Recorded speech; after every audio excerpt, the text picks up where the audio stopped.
Je crois que tous les efforts de la pensée philosophique, depuis les présocratiques, et même dans les civilisations extérieures aux civilisations européennes et occidentales, tout l'effort est de trouver le passage, la relation entre le dehors et le dedans. Et c'est aussi l'effort des poètes.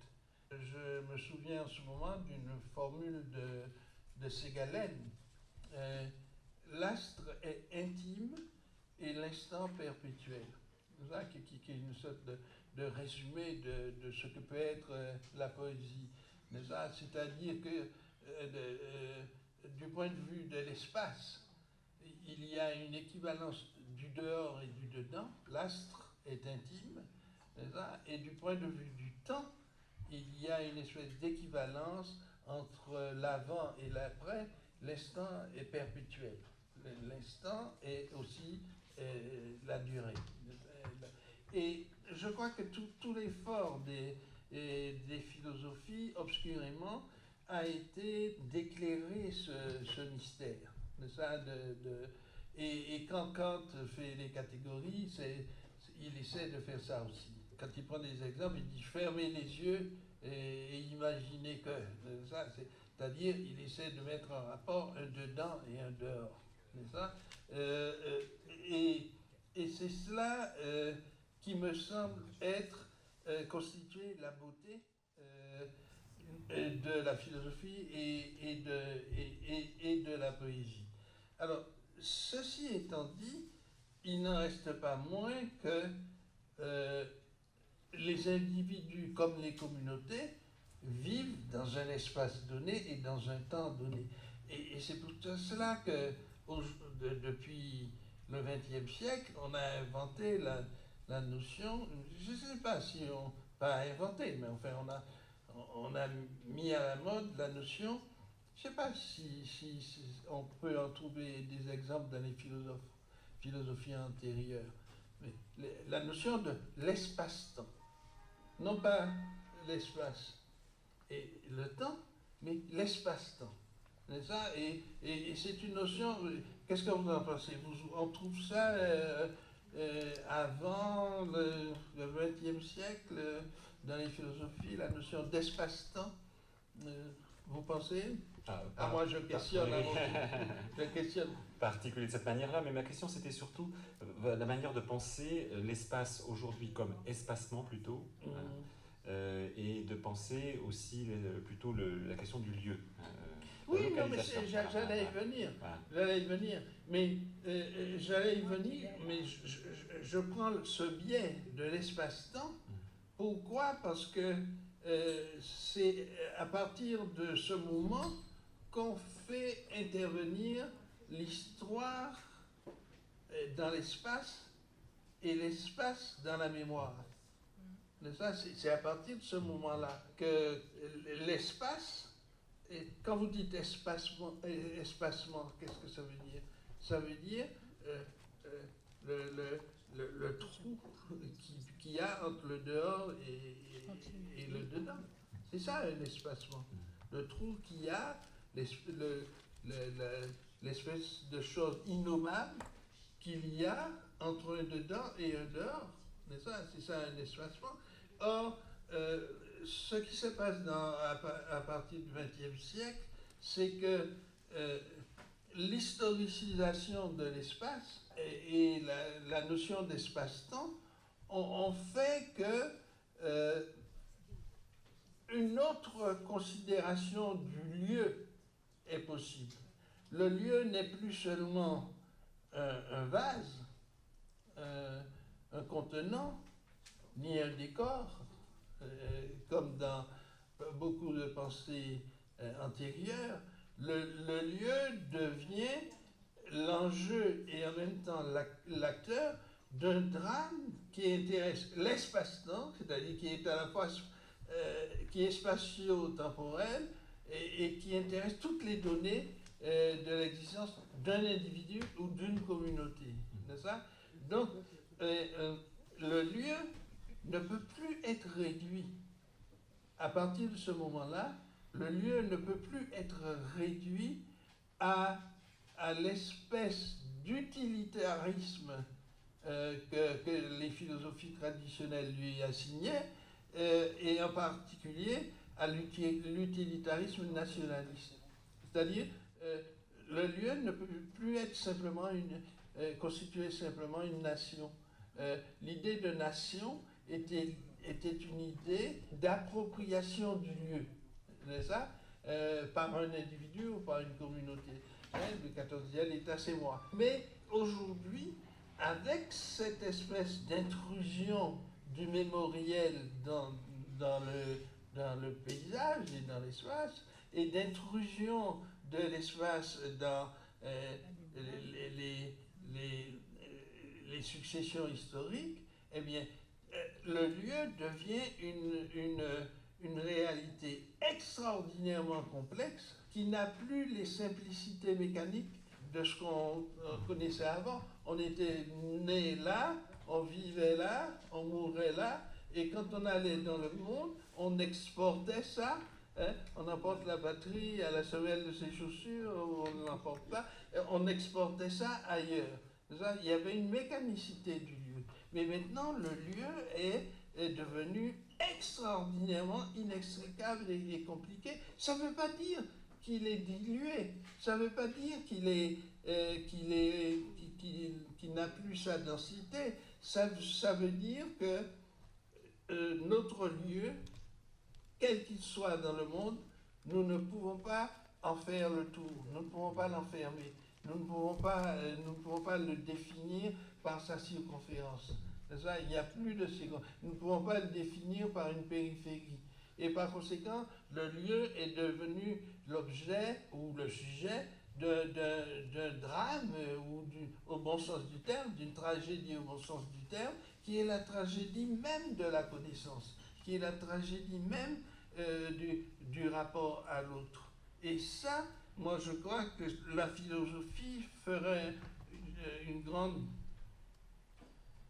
je ne dis pas conquête, parce que c'est un mauvais mot, et que la philosophie ne fait pas de conquête, mais que la philosophie avancerait beaucoup à concevoir le lieu comme l'objet-sujet d'un rapport entre l'intérieur et l'extérieur, le dedans et le dehors, que de toute manière il nous faut absolument continuer à explorer, parce que c'est une des clés de notre rapport à l'autre.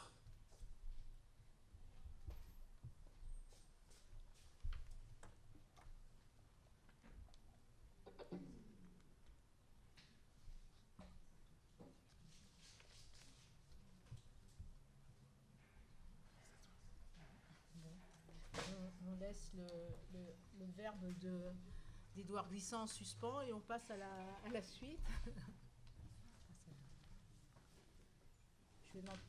Vous ne m'entendez pas, ça marche comme ça? Voilà, donc nous allons ouvrir cette partie de l'après-midi, de la journée, cet après-midi, par un panel consacré aux éthiques de la relation, éthique plurielle, avec 3 contributions. D'abord celle de Mary Gallagher, c'est ça, qui est associate professeur des études françaises et francophones à l'University College de Dublin. Elle est l'auteure notamment de 2 ouvrages monographiques de la littérature antillaise. Alors pardonnez mon accent anglais. Soundings in French Caribbean Writing since 1915, c'est ça? Exactly. The Shock of Space and Time, publié en 2002. La créolité de Saint-Jean-de-Perse, publié en 1998. Et ses études caribéennes l'amènent aussi à réaliser des éditions critiques et annotées de traduction en français des écrits créoles de Lafcadio Hearn. Lafcadio Hearn, Esquisse martiniquaise 1 et 2, paru en 2003 chez l'Harmattan. Voilà. Et donc, aujourd'hui, le titre de votre communication est « L'éthique d'Édouard Glissant, une appréciation personnelle ». Nous vous écoutons. Merci beaucoup, Françoise, de cette présentation. Donc, je pense que tout le monde est sans doute un petit peu fatigué après toute la richesse du menu de ce matin. Donc, je vous rassure, il n'y aura pas beaucoup de travail à faire pour votre matière grise pendant ma communication parce qu'en fait, il s'agit tout simplement d'un témoignage personnel. Alors, le seul problème, le seul défi qu'il y aura, c'est de rendre cohérent ce que je vais vous parce que pour être tout à fait honnête, je n'ai pas eu un temps suffisant à consacrer à cette présentation, mais je tenais quand même à être là. Donc, je demande votre indulgence d'avance. Alors, ce n'est pas dans mes habitudes de témoigner dans des colloques universitaires de mon expérience personnelle.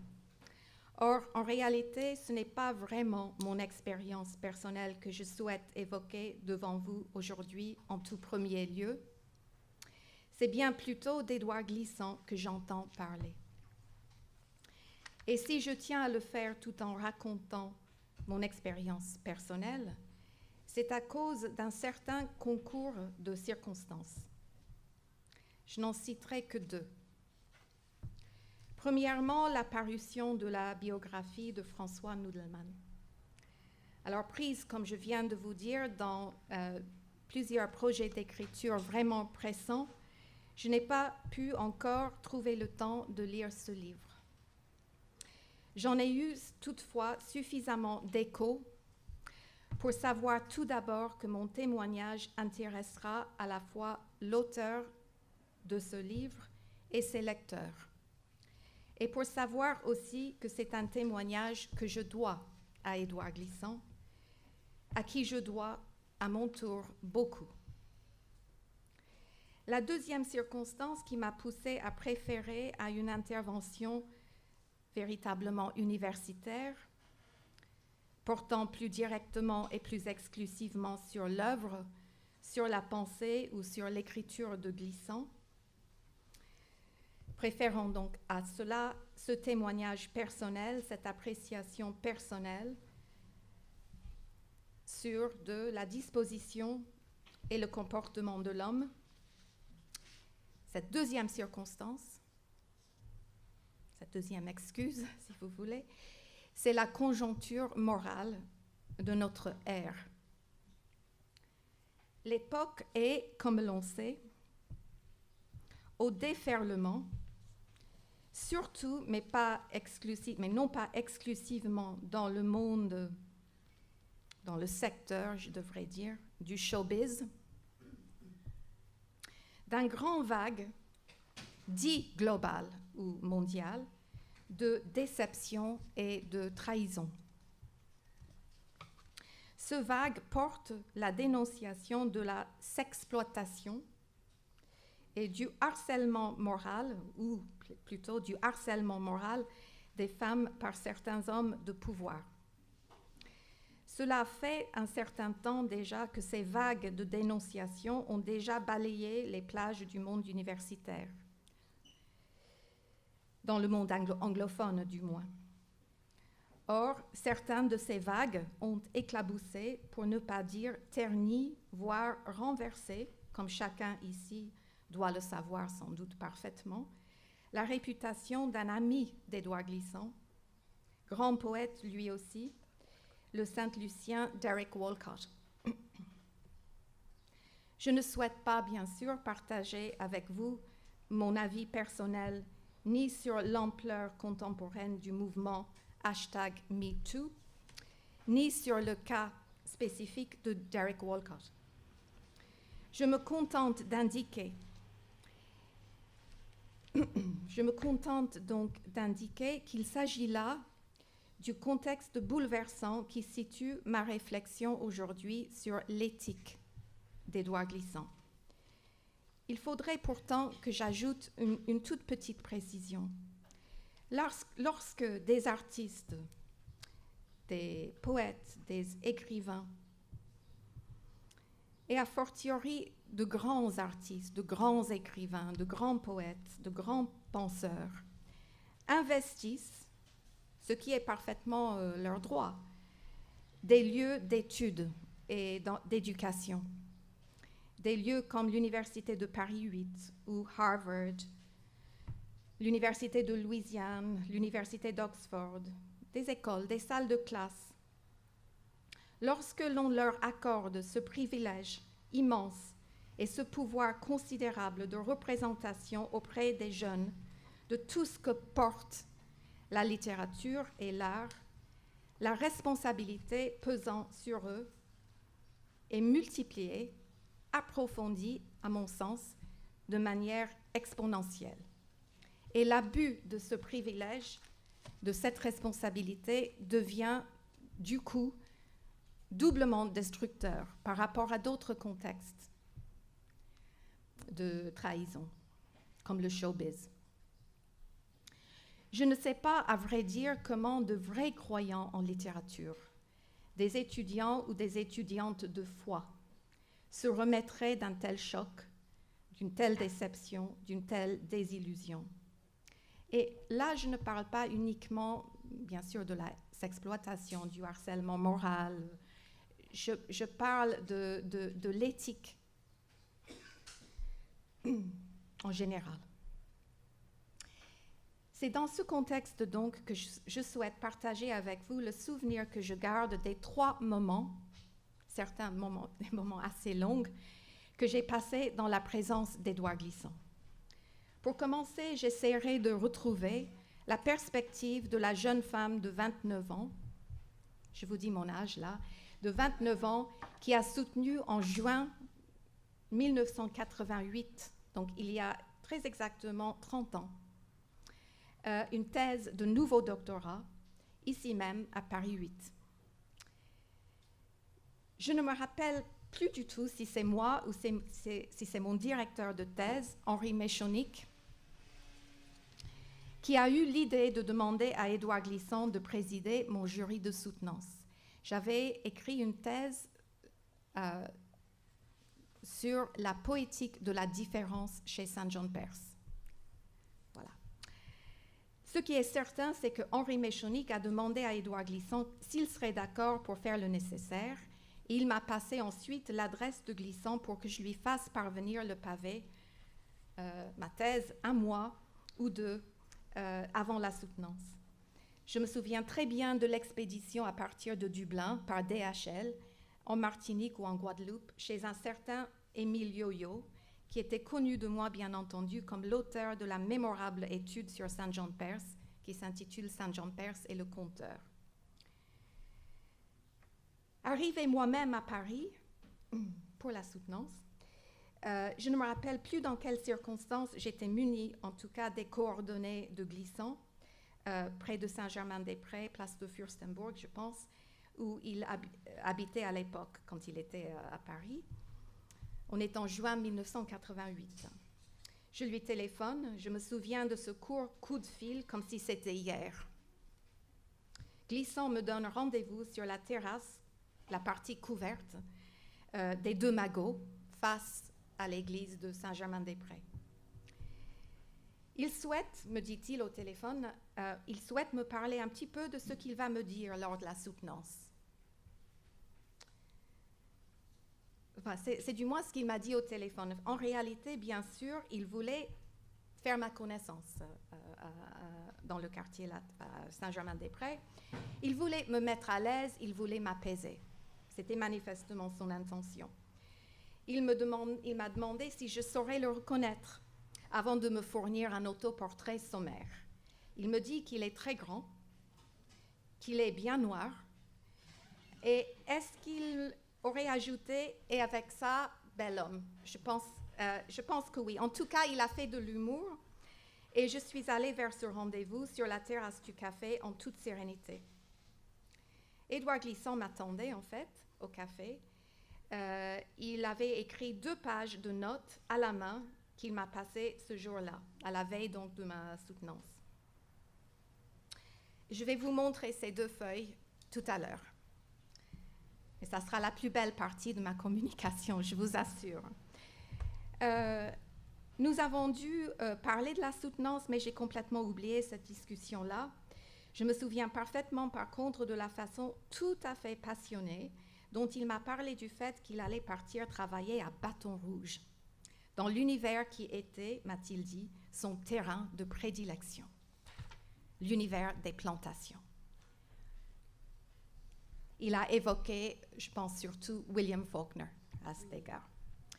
Toute trace du reste de la conversation a disparu, enfin, sauf peut-être une que je vais vous raconter tout de suite. Et mis à part aussi le souvenir très clair que j'ai gardé d'une absence totale de distance ou de hauteur, mais aussi de prédation. Édouard Glissant avait pris connaissance de mon travail, pourtant dépourvu de poésie, balbutiant pour ce qui était du contenu critique et surtout pour ce qui était de la forme. Dans mon pavé doctoral, il a pensé de toute apparence, ou du moins il a su donner l'impression de penser avoir trouvé matière à réfléchir. Il m'a parlé de son attirance pour les petits pays et il a reconnu que c'était quelque chose que nous avions en commun, le fait d'être originaires tous les deux de petits pays. Et j'avais compris à l'époque, et je pense que j'avais raison, non seulement petit pays dans le sens de petite île, mais de pays mineurs et de pays dominés. Je pense que c'était très généreux de sa part, mais bon, je vais continuer. Il m'a parlé donc sans la moindre petite ombre, sans la moindre petite scintille d'une supériorité qui aurait pourtant été à certains égards légitime. Supériorité de l'âge et de l'expérience sur la naïveté de la jeunesse, du poète sur l'apprenti universitaire, on est des parasites, on le sait, de l'écrivain reconnu sur la critique débutante. Il n'a pas disparu une seule seconde, enfin dans ma mémoire, en tant qu'être humain, derrière le masque du grand homme. De même, il n'a pas disparu, et ça c'est très important, il n'a pas disparu en tant que lecteur derrière l'écrivain. Il a accepté de me rejoindre en tant que lectrice de l'œuvre de St. John Perse. J'essaierai maintenant de dire quelque chose qui rejoint un petit peu ce que nous avons entendu ce matin à propos de la représentation donc, du féminin chez Glissant. J'essaierai de dire quelque chose de bien plus délicat en espérant que ce ne sera pas mal compris. Ce qui me frappe à chaque fois que je rembobine ce rendez-vous, le film de ce rendez-vous, c'est que dans l'espace de cette conversation de 3/4 d'heure, Glissant ne jouait pas de rôle prédéterminé. Il ne me cantonnait pas non plus dans un rôle. Il ne faisait pas abstraction, je veux dire, de ma vie. Bien plus encore, il m'a posé des questions qu'il aurait sans doute voulu poser à n'importe quel jeune homme ou quelle jeune femme qui se serait trouvé à ma place, juste avant la soutenance. Si j'étais mariée, par exemple, et oui, si j'avais des enfants. Tout ce que je peux dire, c'est que j'étais à l'aise pour répondre à ces questions, complètement à l'aise. J'avais en face de moi, il n'y avait pas de doute, un être humain ouvert, sympathique, bienveillant. Paternalisme, que nenni. Je travaillais à l'époque dans une université située à quelques kilomètres de Dublin. C'était mon deuxième poste titulaire. C'était une université qui peinait à émerger de son passé de séminaire, genre Saint-Sulpice. Le chef de département était en fait un prêtre catholique, grand romancier et lexicologue gaélophone de grande réputation. Il me pardonnera de rappeler ici que quand j'ai assumé mes fonctions dans cette petite université, j'ai remarqué que d'autres collègues s'adressaient à lui en utilisant son titre « professor ». Donc, c'était des collègues qui s'adressaient à lui, « professor ». Et je lui ai demandé si c'était cela vraiment sa préférence. Il m'a répondu « Well, if you like, you can call me father ». Donc, vous pouvez me dire mon père. le paternalisme, donc, je savais le reconnaître. Et je savais aussi le pardonner, car il est clair que même à cette époque-là, cette déformation comptait parmi les péchés les moins offensifs dans le monde universitaire où j'avais déjà pu, à 29 ans, être témoin de bien d'assassinats symboliques, sexistes et autres. Alors, je vous ai raconté la première rencontre avec Édouard Glissant. Alors, la deuxième, vous vous en doutez, c'était le jour de la soutenance. Alors, comment vous représentez la présence de ce grand monsieur péniblement assis sur une chaise dure, comme vous maintenant, naufragé dans une salle de classe un peu sale, dans un campus désert, un samedi après-midi en juin, dans un environnement général qui faisait, il faut bien l'avouer, un peu zone. Les transports n'arrivaient pas encore à Saint-Denis Université, du moins le train. Il fallait faire à pied ou en bus le trajet à partir du terminus Saint-Denis-Basilique. Je ne sais pas comment Édouard Glissant est arrivé ici, mais je sais qu'à la fin de la soutenance, quand tout était terminé, il s'est tourné vers moi et il m'a dit « Madame, vous avez soutenu votre thèse dans une poubelle. » Voilà. Alors, je vais peut-être juste vous raconter une ou deux choses sur la soutenance avant de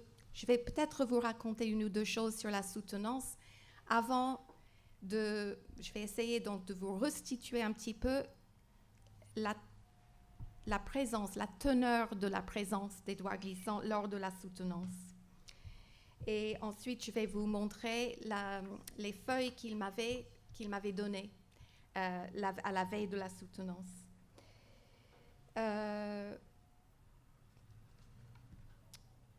On pourrait peut-être commencer est-ce que quelqu'un pourrait m'aider juste à retrouver pendant que je vous explique ce qui s'est passé lors de la soutenance.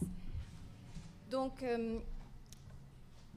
j'ai soutenu donc ma thèse avec mon directeur de thèse, Henri Méchonic, et puis Édouard Glissant présidait la séance de soutenance.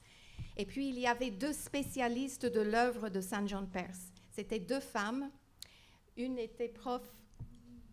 Non, en fait, si vous me montrez.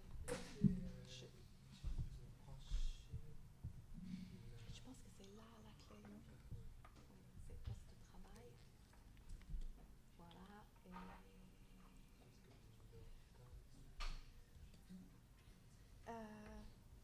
Non, je pense pas. C'est juste poste de travail. Je pense que après, amovible. Voilà. Je peux en descendre, voilà, jusqu'à Édouard Glissant qui va apparaître. Voilà. Alors, c'est question. Oui.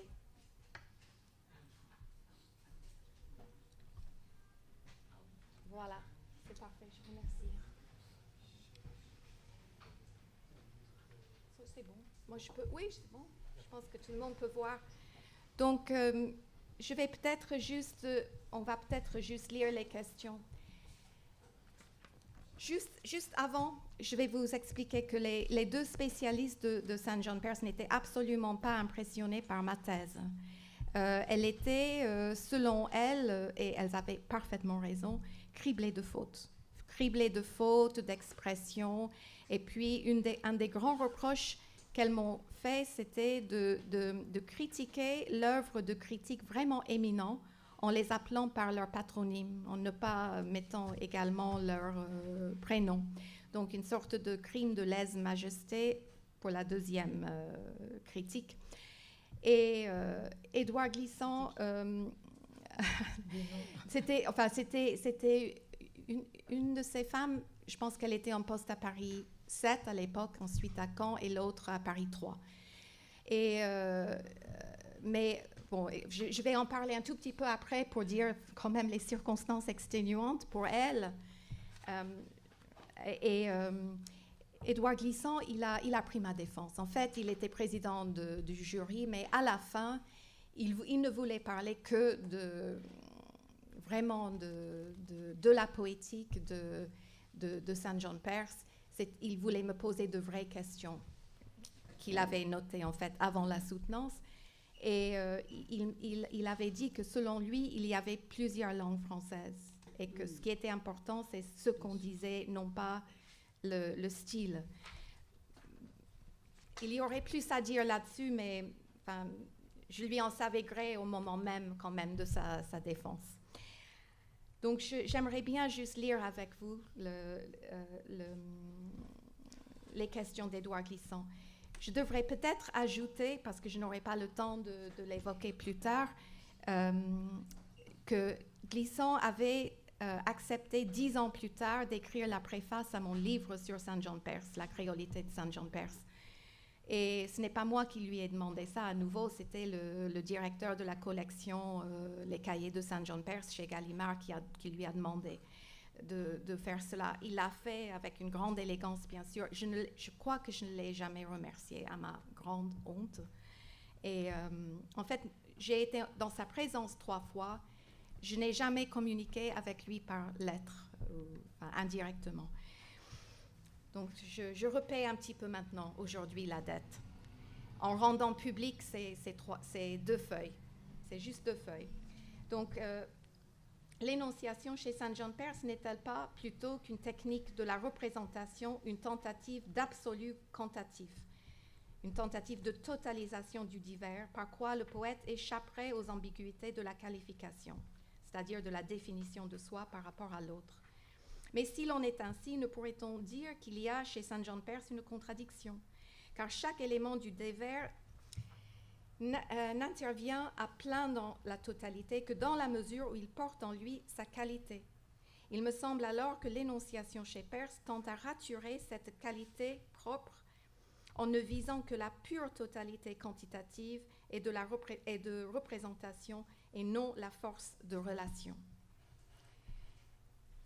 La relation, en effet, n'est poétiquement opérante que si elle oppose des opacités qui sont données dans les temps que la parole poétique traverse, des opacités que la parole poétique traverse. Ne peut-on dire que la poétique de la relation, voire l'intention poétique 69, chez Saint-Jean-Perse, évacue cette opacité nécessaire des étangs au bénéfice de la seule opacité de l'être ou de sa parole? Il me semble que ces 2 questions sont inséparables de celle de la territorialité. Tout étant est donné dans un lieu. Le lieu de Saint-Jean-Perse est impossible. Ce n'est pas celui de sa naissance, les Antilles, ce n'est pas celui de sa vocation, l'Occident. Il choisira des fixatifs en fuite, l'Ouest, l'Atlantique. La question de la... Sorry, je suis désolée. On a fini donc la première page et on passe à la deuxième. Donc, la question de la différence chez Perse se transforme en processus d'une perte de territoire. De l'exil à la pensée de l'errance, il me semble que Perse n'a pas accompli tout à fait le chemin, car la pensée de l'errance n'est pas la négation du lieu, mais sa relativisation par rapport à tout lieu possible. Perse échappe à l'opacité de ce drama, en se réfugiant dans un universel généralisant. Qu'en pensez-vous? Oui. Et aussi, Français des îles, c'était une sorte d'autodescription de Saint-Jean-Perse, est un pur calembour culturel, étoc. Aussi bien, la francité relève d'une inouïe croyance en l'universalité des valeurs françaises. Cette universalité ne saurait fonder une exigence de la différence, car elle présuppose une transparence ascensionnelle des modèles perdurables, humanistes, voyageurs, etc. La poétique de la relation qui légitime ces différences en les opacifiant ne saurait reconnaître un liant privilégié. C'est la grandeur de Ségalène d'avoir compris cela. Voilà. Alors, il faut que je trouve un autre fichier. Oui, c'est très court les autres. Je voulais juste vous dire, pour ceux qui ont et celles qui ont bien entendu ce que j'avais dit à propos de la question de Glissant, êtes-vous marié, avez-vous des enfants? Ces 2 pages-là ont disparu pendant presque 30 ans. les 2 pages que Glissant m'avait passées à la veille de ma soutenance. Et c'est quand j'ai reçu l'invitation de François Nudelman à assister à ce colloque et que j'ai décidé de quoi je voulais parler, que je me suis mise à la recherche des pages.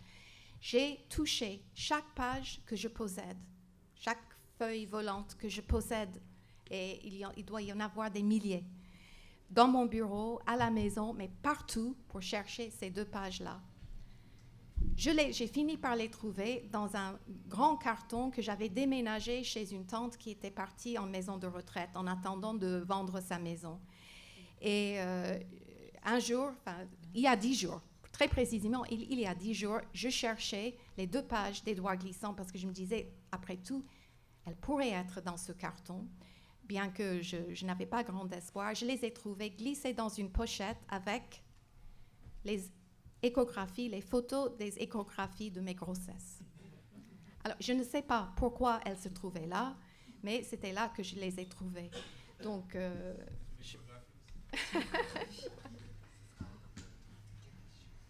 alors, c'est Édouard Glissant. Je voudrais montrer juste, alors, la dédicace. Oui, oui.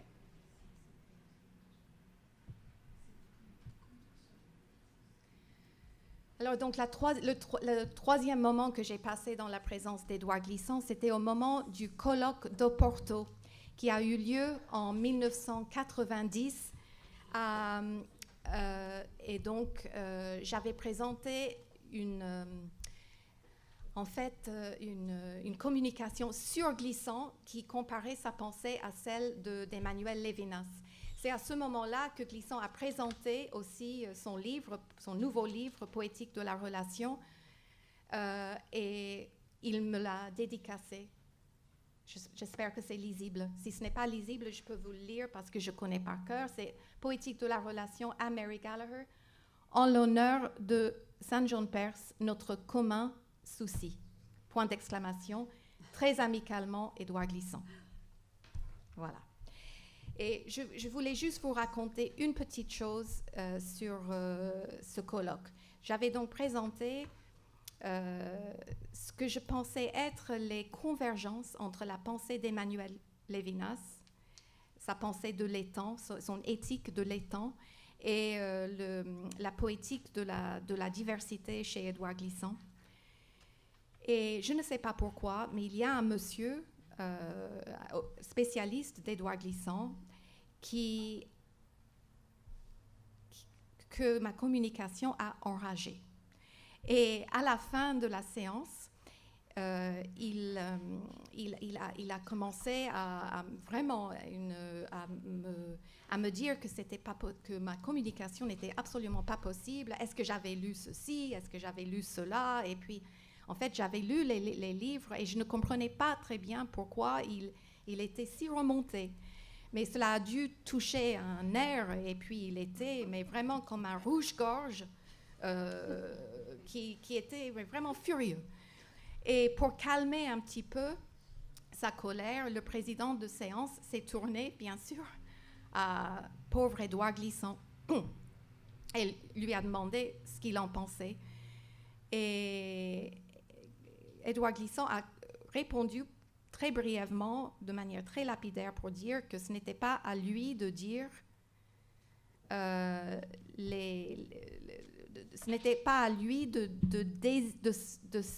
se désigner en quelque sorte ou de dire si sa poétique était proche ou non de l'éthique d'Emmanuel Levinas.